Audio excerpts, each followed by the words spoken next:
sur Bel RTL. Et nous accueillons ce matin Juliette Dragon, autrice du livre La fabrique des pures meufs aux éditions HarperCollins. Bonjour Juliette. Bonjour. Bonjour, merci d'être là. Vous racontez dans ce livre votre parcours carrément hors du commun, hein, on peut le dire. Vous allez nous lever un petit peu les coins du voile. Dès le début du livre, on comprend en tout cas que votre enfance a été assez compliquée. Ce qui ne nous tue pas nous rend plus forts, on dit, ouais, c'est ça. Papa alcoolique? Oui. Bon, après, voilà, le début est pas très très drôle. J'essaie de le raconter de manière pas trop pathos. Vous ça reste un petit peu dynamique. Enfant, vous voyez la vie, votre vie, la vie de la petite fille que vous êtes comme une punition? Oh, je dirais pas une punition, parce que je crois qu'on n'a pas vraiment de référent. C'est-à-dire qu'on vit, on vit ce qui nous arrive, et c'est ça la norme, finalement. Mais vos parents auraient souhaité plutôt un garçon? Oui, alors ça c'était très très clair. Ouais. Ma mère aurait voulu un garçon. Donc je voyais ça comme une punition d'être une fille, surtout. Oui, c'est ça. Ouais. Et vos parents n'ont pas été très aimants, alors ni avec vous, mais ni l'un envers l'autre non plus? Non, mais c'est une famille qui n'est pas aimante des deux côtés. Enfin, oui. Je ne suis pas née dans un nid d'amour. Oui, vous dites, dans leurs familles respectives, on se parle uniquement pour se faire du mal. Ouais. Pour rabaisser, mais c'est pas évident de grandir dans un milieu comme celui-là. C'est comme c'est, hein. C'est-à-dire qu'on est là-dedans et comme on ne connaît pas autre chose, on pense que c'est ça la norme. Je crois que c'est toutes les familles pareilles. Il y a énormément de familles dysfonctionnelles dans lesquelles on grandit et on pense que c'est normal. Parce qu'il faut grandir pour se rendre compte qu'il y a autre chose ailleurs et que ça peut mieux se passer différemment, peut-être en allant se faire soigner. Donc, non, ça prend un peu de temps de comprendre d'où on sort et de faire une résilience. Alors, vous avez décidé à un moment donné de changer de prénom. C'est à 17 ans, je crois, que vous prenez cette décision. Vous devenez Juliette. Vous étiez Sophie au départ.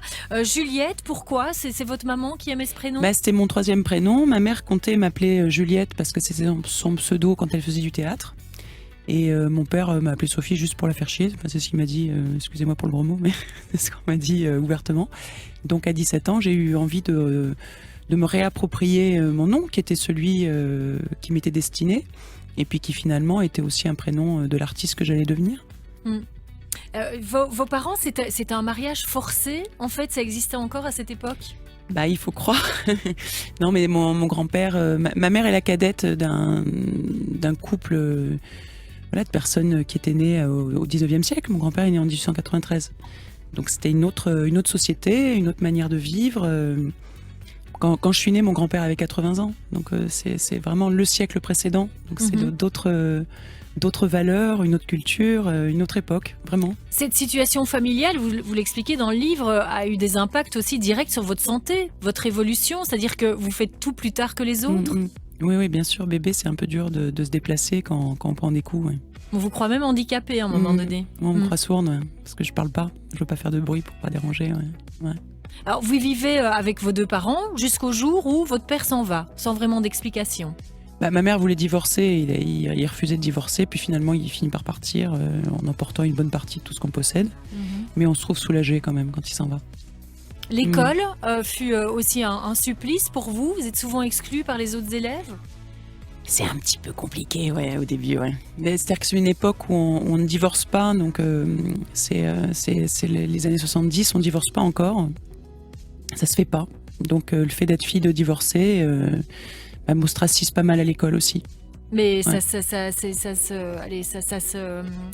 qu'est-ce qui se passe en fait? On ne vous parle pas, on vous laisse de côté? C'est-à-dire que les autres enfants me disent non, toi j'ai pas le droit de jouer avec toi parce que ta maman c'est une pute. Et je mais ma maman pourquoi c'est une pute? Parce que ton papa il est parti et les mamans qui sont seules c'est des putes. Donc je fais le vocabulaire exactement, c'est exactement ça. Mais voilà, donc il y a un moment où on n'a pas le droit de jouer avec moi parce que mes parents sont divorcés. Puis finalement l'année d'après, la plupart des enfants, leurs parents divorcent aussi. Et finalement, on peut enfin rejouer ensemble, donc je suis soulagée.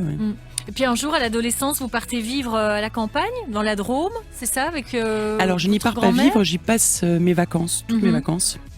Parce que j'ai les problèmes respiratoires qui font qu'on m'envoie à la campagne pour respirer mieux. Et puis là, j'ai encore des petits soucis avec un ami de la famille qui fait mon éducation sexuelle contre mon gré. C'est ça, vous êtes, cette adolescence est marquée par des attouchements de la part de cet ami de votre grand-mère. Ouais. Mais je pense que c'est le cas d'énormément de femmes, d'avoir une éducation sexuelle forcée. Je crois qu'on est extrêmement nombreuses à pas forcément en parler et à avoir eu un rapport au corps un peu compliqué à l'adolescence. C'est incroyable votre vie, hein. Franchement, l'enfance, l'adolescence, bon heureusement après ça devient plus rose. Vous finissez alors malgré des études compliquées à décrocher votre bac, c'est ça? Mais à la place de vous féliciter, votre mère vous dit tu as triché. Toujours charmante, toujours une manière de parler au vitriol, ouais. Mais toute la famille est comme ça, hein. On se parle mal. Bah, je vois ça, c'est étrange quand même comme façon de fonctionner.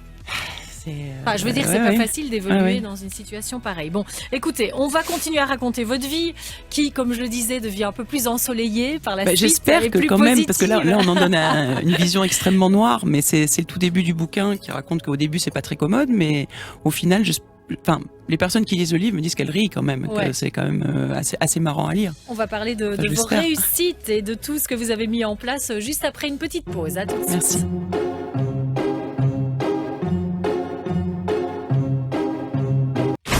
Mon invitée ce matin, Juliette Dragon, autrice du livre La fabrique des pures meufs aux éditions HarperCollins. Alors Juliette, on a un peu résumé votre vie, le début de votre vie, enfance, adolescence, assez sombre, assez difficile, mais heureusement ça s'éclaire après et c'est le but aussi de votre bouquin. Vous avez envie de donner de la force, de l'espoir, de dire que même si ça démarre mal, au final on peut y arriver et on peut mettre plein de choses en place pour être heureuse. C'est ce que vous avez fait. À un moment donné, alors je ne sais pas à quel âge, mais vous partez à Londres pour déployer vos ailes sur la scène musicale. Vous revenez assez vite en France avec un passage par les prestigieuses Folies Pigalle, c'est ça. Et puis la consécration arrive lorsque vous créez votre propre compagnie, le Cabaret des Filles de Joie. Tout à fait. Alors qu'est-ce que c'est le Cabaret des Filles de Joie et c'était en quelle année alors ça? Alors c'est en 2003. Le Cabaret des Filles de Joie, c'est la première compagnie de cabaret burlesque en France. Alors au début, nous on disait pas qu'on faisait du cabaret burlesque, on disait qu'on faisait du cabaret. Et puis j'ai des amis qui revenaient de Californie qui m'ont dit mais en fait ce que vous faites c'est du burlesque. Et parce qu'on faisait de l'effeuillage, parce qu'on travaillait sur les archétypes de séduction féminine à travers l'effeuillage. Alors toujours dans une vertu un petit peu féministe, puisque moi c'est ça qui m'intéresse, c'est mettre en scène l'éternel féminin et son pouvoir de séduction pour prouver que le sex appeal n'est pas une question de corpulence, c'est une attitude, c'est une manière d'être, c'est une confiance en soi. J'ai envie de prouver par mes mises en scène que tous les corps féminins sont magnifiques du moment qu'ils s'assument. Et qu'on peut être sexy à tout âge, avec toute couleur de peau, avec tous les styles de femmes sont magnifiques. Maintenant, il faut s'assumer, c'est pas une évidence parce qu'on est dans une société capitaliste qui a grand intérêt à ce qu'on ait honte de nos corps pour qu'on consomme. Je pense qu'il y a pas mal d'industries qui s'effondreraient si toutes les femmes tout d'un coup prenaient confiance en elles. Donc c'est un peu mon dada, hein, c'est mon cheval de bataille, donner confiance en elles aux femmes. Donc par nos productions et nos mises en scène. Et puis par la suite, on a monté une école parce qu'énormément de femmes venaient voir les spectacles et disaient « Oh, mais c'est génial, mais où est-ce qu'on apprend ça? J'ai jamais vu ça !» Donc on a commencé à organiser des ateliers avec les filles de la troupe et puis finalement c'est devenu une école qui maintenant a 15 ans. Et qui s'appelle l'école des filles de Joie. Alors tout à imaginons, fait. Tiffany et moi, on veut apprendre complètement à danser ou autre. Vous donnez quoi comme cours Alors c'est des cours de cabaret burlesque, donc il y a de la danse, il y a aussi un petit peu de gym pour vraiment se muscler. C'est-à-dire que prendre confiance en soi, je pense que c'est déjà prendre confiance en son corps, donc muscler son corps, l'assouplir, le raffermir, pas spécialement pour mincir ou ressembler à la fille photoshopée qu'on voit dans les magazines, c'est pas ça la question. Ce qui importe, c'est avoir un corps qui répond, qui nous obéit, c'est-à-dire je plie les genoux, je veux courir, je veux sauter, je veux soulever quelque chose de lourd, mon corps m'obéit. Et c'est, je pense, le premier jalon pour prendre confiance en soi, c'est avoir un corps qui fonctionne. Donc évidemment, il y a pas mal de cours qui sont un peu sportifs, mais sinon on va danser, jouer la comédie. Le cabaret burlesque, c'est vraiment l'interaction entre la danse et le théâtre. C'est-à-dire que c'est danser avec une intention et c'est jouer la comédie avec une musicalité. Voilà, on va mélanger ces deux disciplines. Et puis, on va quitter la scène moins vêtue qu'on est arrivé. Et j'ai ça parce que nos élèves, on les amène sur scène. Et donc, elles vont faire un striptease burlesque sur scène, en public. Alors, c'est un public qui est féministe, où il y a majoritairement des femmes dans le public. Il y a quelques hommes qui viennent, ils sont très courageux. Mais bon. Et le striptease burlesque, on finit nu à la fin? Non, alors c'est très très soft. Déjà, on porte des résilles de danse, donc on a déjà toute la jambe qui est vêtue. Même si on a une petite culotte dessus, mais mine de rien, on ne se sent pas nu. On a des cache-tétons, les fameux nippies avec les pompons qui tournent. Et souvent, on garde encore un serre-taille. Enfin, donc, on est très peu dévêtus finalement. C'est-à-dire que ce qu'on va vraiment montrer, c'est la peau de nos bras et de notre torse, alors que le buste est couvert déjà par... les tétons sont cachés. Donc, c'est une nudité qui est très soft. Mais tout est dans la suggestion, dans ce qu'on va sous-entendre. C'est-à-dire que si on arrive très vêtu et qu'on enlève plein de choses, même si à la fin on est très peu nu, le public a eu la sensation de voir un striptease et qu'on se déshabillait beaucoup. Ce qui compte, c'est pas de montrer beaucoup, mais c'est de laisser imaginer. Bon, en tout cas, Juliette, en plus de cette école, vous dansez à l'international aussi. Vous êtes régulièrement programmée à Berlin, à Rome notamment. C'est une revanche finalement sur votre jeunesse. Vous avez comment découvert ce monde de la nuit? Parce qu'on parlait tout à l'heure, vous étiez dans une ferme dans la Drôme. Et puis, comment est-ce que vous avez débarqué dans ce monde-là? C'est-à-dire que j'ai toujours aimé beaucoup la musique et danser et sortir. Donc au début, j'avais une culture rock. Et puis à un moment, d'ailleurs j'en parle dans le livre, où je vais découvrir les raves, donc la musique électronique. Et c'est en rêve qu'on m'embauche comme performeur. Donc je dansais et on me dit « Ah, tu viens à ma soirée la semaine prochaine ?» Bah oui, d'accord. Mais je te paye. Ah, super. Et c'est devenu mon métier sans que spécialement je le choisisse ou je le désire. Mais c'est devenu une passion en quelques semaines, vraiment. Donc c'est par ce biais-là que j'ai rencontré des drag queens qui m'ont réconcilié avec ma féminité.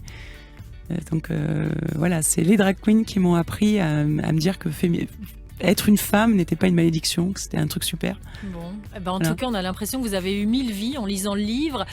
C'est un peu une libération pour vous, finalement. Quel est le message que vous voulez faire passer? On parlait de donner de la force et de l'espoir. Moi, j'aimerais que toutes les femmes aient confiance en elles et que peut-être que de lire le livre, ça leur donne envie de réaliser leurs rêves, quel qu'il soit. Ça, ce serait mon plus beau désir.